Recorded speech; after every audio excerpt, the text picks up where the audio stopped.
Halo,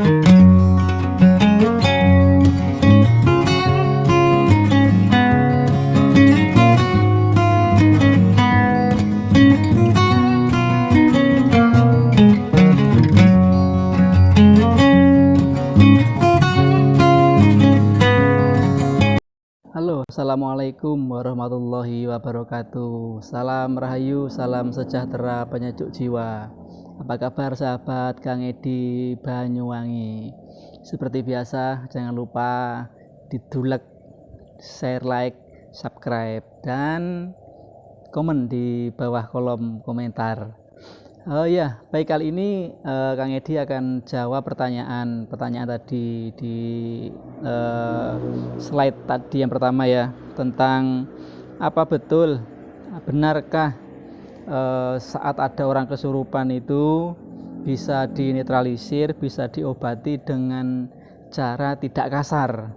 Mungkin maksudnya begini, dengan cara tidak kasar itu kadang memang ada beberapa orang, sahabat-sahabat kita, kalau memang ada kasus kesurupan itu kan dia memang mengobatinya dengan cara memaksa, kemudian dengan keras, lantang bersuara, keluar, dan kamu harus keluar, mungkin seperti itu ya, mungkin yang dimaksud seperti itu.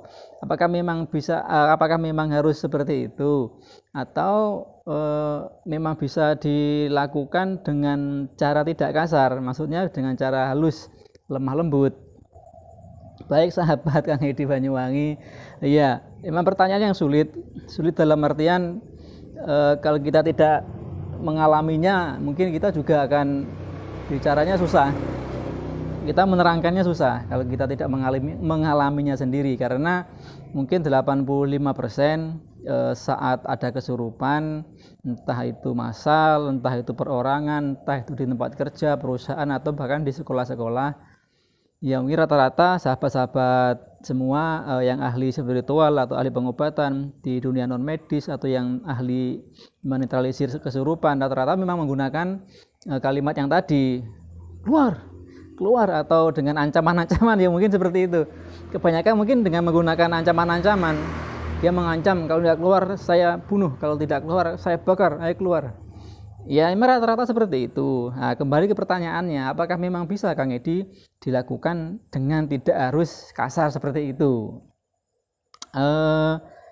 Saya akan flashback ke belakang tahun 2012.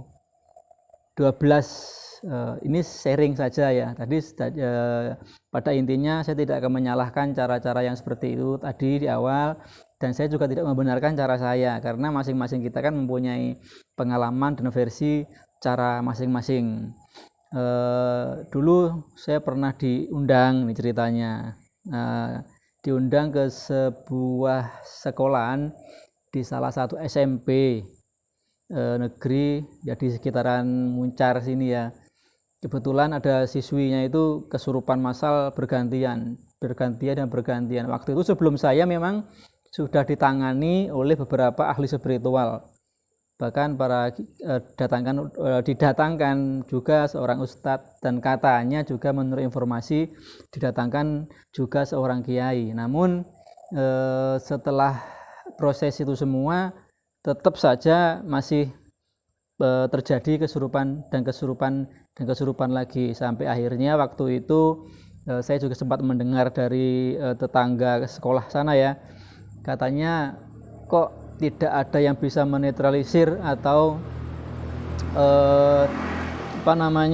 menyembuhkan kesurupan massal di sekolahan ini. Apakah kira-kira harus kita panggil saudara kita non muslim untuk menetralisir itu? Nah, ya mungkin sudah kehendaknya Yang Maha Kuasa, sudah kehendaknya Allah Subhanahu wa taala. Saya punya tetangga, beliau guru di salah satu SMP tersebut. Kemudian datang ke rumah, waktu itu saya juga sudah punya warung, tapi masih warung kopi. Kemudian datang ke rumah saya kurang lebih jam 11 siang. Di sana terjadi lagi, di sekolah tersebut terjadi lagi kesurupan massal. Dan ya saya sendirian ke sana, langsung ke TKP, langsung ke sekolahan itu. Benar, pas saya ke sana sebagian sudah sembuh sih, waktu itu sudah sembuh dengan sendirinya katanya. Kemudian yang dua ini berusaha, dalam artian sudah mulai dibantu oleh teman-temannya, sudah mulai agak ringan. Dan saya ke sana itu tidak ada selesai, ternyata selesai dalam artian siswanya pulang semua, dan tapi yang masih agak ibaratnya sedikit kepengaruh, kemungkinan masih terpengaruh energi itu ya, saya panggil masuk ke kantor atau ke ruang guru. Waktu itu saya panggil 2 orang, tapi sudah sehat, tapi masih mengalami agak kurang fit ya, masih loyo gitu. Kemudian saya tanya kronologis ceritanya kenapa kok bisa kesurupan massal. Katanya tiba-tiba ada 1 orang yang namanya A ini ya, si A ini, siswi ini awalnya 1 des, kemudian langsung menyebar spontan, langsung itu tanpa nunggu berapa menit, itu langsung semuanya ibarat virus itu langsung menular. Dan kurang lebih pertama kali terjadi itu 5-6 orang langsung ada yang nari-nari, ada yang matanya mendelik melotot begitu, ada yang gulung-gulung, ada yang kejang-kejang, banyak sekali di situ. Nah, kemudian yang 2 orang tadi ini kan udah mau pulang, udah sembuh. Kemudian saya suruh duduk dulu, saya bicara karena bapak ibu gurunya belum tega kalau harus siswinya ini pulang karena dilihat kondisinya masih lemas. Kemudian coba saya netralisir, saya pegang keningnya langsung roboh, ternyata kesurupan, teriak-teriak, terus ya dipegangin banyak teman-temannya waktu itu. Dan saya nggak mungkin harus maksa megang dulu, saya biarin dulu. Yang penting saya kasih pesan teman-temannya, pegang dengan baik, jangan ditekan, pokoknya pegang dengan baik, jangan sampai lepas dan jangan terlalu keras untuk menekan megangnya itu. Kasihan, ini siswi ya, cewek itu loh. Nah, setelah saya lihat udah mulai lengah, saya pegang lagi keningnya, saya tarik, netral, sembuh. Giliran satunya, temennya yang satunya ini, saya pegang lagi, ternyata roboh lagi, ngamuk seperti itu. Udah kayaknya nggak terkendali, dipegang berapa, 6-7 orang itu waktu itu. Udah cewek loh ya, masih kelas 3 SMP loh itu. 6-7 orang yang megang sama gurunya itu. Saya kasihannya saya suruh taruh bantal di kepalanya, karena digesek-gesek kan begitu. Kemudian dia lengah ya, saya ambil pegang keningnya, ya netral lagi ya. Kemudian saya kasih minum air mineral di kantor, di ruang guru itu. Setelah sekian menit baru diperbolehkan pulang. Nah, ternyata nggak sampai di situ, sahabat Kang Edi Banyuwangi. Besoknya terjadi lagi, sama jam 11 lebih sekian lah, siang hari. Saat pelajaran itu mungkin dimulai ya. Dan saya dijemput oleh siswa cowok ke rumah saya di sini. Kemudian saya ikut lagi ke sana. Itu parah lagi itu waktu itu. Ada yang di musola, ada yang di ruang kelas, ada yang di luar kelas.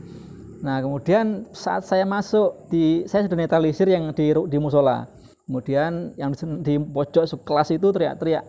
Saya masuk, ternyata di sana sudah ada salah satu rekan yang berusaha mengobati, menetralisir salah satu siswi yang di lantai di bawah itu, dinetralisir oleh rekan, nggak tahu, saya nggak kenal sih, cuman ya rekan saya yang membantu saya. Tapi ya tadi dia menggunakan yang pertama tadi, dia menekan perutnya seperti ini ya, ditekan ke atas perutnya, suruh keluar dengan membacakan doa. Kemudian ditarik, dia ya ngusir, kamu harus keluar begitu ya, didorong ke atas. Kemudian siswi itu lemas. Ternyata sekian detik siswi itu ngamuk lagi digitukan, netral, lemes lagi begitu sampai 3 kali. Kemudian si masnya ini tadi, rekan ini keluar, nggak tahu keluar kemana, saya tidak tahu. Kemudian akhirnya nyuruh saya, Pak silakan, karena ya nggak ngerti saya, dia tiba-tiba keluar. Kemudian saya pegang keningnya lagi, udah Dik, ayo, terus saya netralisir, jangan ditarik saja, udah. Alhamdulillah setelah itu dipeluk sama ayahnya, datang, disuruh pulang. Nah, ada yang parah lagi di situ, itu yang pertama kali kesurupan itu, ternyata ini yang paling terakhir yang saya pegang lagi setelah hari kedua itu.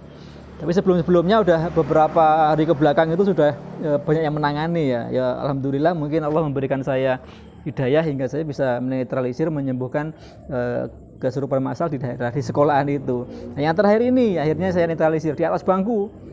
Di atas bangku marah-marah tertidur gini, dipegangi beberapa orang. Udah kecil anaknya, sisinya kecil itu.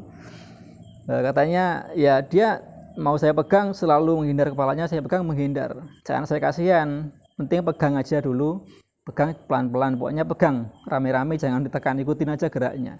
Kemudian mungkin agak capek, saya sempat pegang keningnya, saya BCI dengan saya bacakan Bismillahirrahmanirrahim. Ayo Nduk, saya bilang begitu, mari sudah, saya tarik itu. Ya seperti itu akhirnya netralisir. Alhamdulillah wa syukurillah wala haula wala quwata illa billahil aliyil azim. Ya sampai sekarang alhamdulillah diberikan oleh Allah kita semua kebaikan, diberikan hidayah. Akhirnya sampai sekarang di sekolahan itu sudah tidak lagi terjadi kesurupan massal. Jadi menjawab pertanyaan tadi bahwa memang kesurupan, menangani kesurupan, menetralisir kesurupan itu memang tidak harus dengan cara yang kasar, karena kasihan yang punya raga juga. Kalau kita melakukan dengan kasar, kadang kita harus bertengkar secara tidak kelihatan ya, kita bertengkar melawan secara rohani, secara batin dengan yang di dalam raga si yang kesurupan tadi. Itu kasihan yang punya raga. Jadi kalau bisa karena kita punya kalimat Bismillahirrahmanirrahim, kita betul-betul memaknai kalimat itu dengan bahasa welas asih, kasih sayang, Rahman Rahim kepada siapapun, entah itu kepada makhluk yang nyata seperti manusia kita ini, juga kepada makhluk yang tidak nyata yang tentunya juga ciptaan Allah Subhanahu wa ta'ala. Mari sayangi semua makhluk yang ada di dalam, yang ada di alam semesta ini. Insya Allah semua makhluk yang ada di alam semesta ini akan menyayangi kita. Welas asih di dalam hati, welas asih bawalah di setiap gerak-gerik langkah kita dalam kehidupan ini. Sekali lagi bawa itu semua, bawa kalimat Bismillahirrahmanirrahim dimanapun kamu berada, setiap detak jantung, setiap tarikan dan hembusan nafas kita. Insya Allah kita bisa melakukan apapun dengan cara welas asih dan tidak kasar. Dan mudah manfaat, dan mudah-mudahan jawaban saya bisa diterima dengan baik. Sekali lagi kurang lebihnya saya mohon maaf. Wabillahi taufiq wal hidayah. Wassalamualaikum warahmatullahi wabarakatuh. Salam dari Banyuwangi.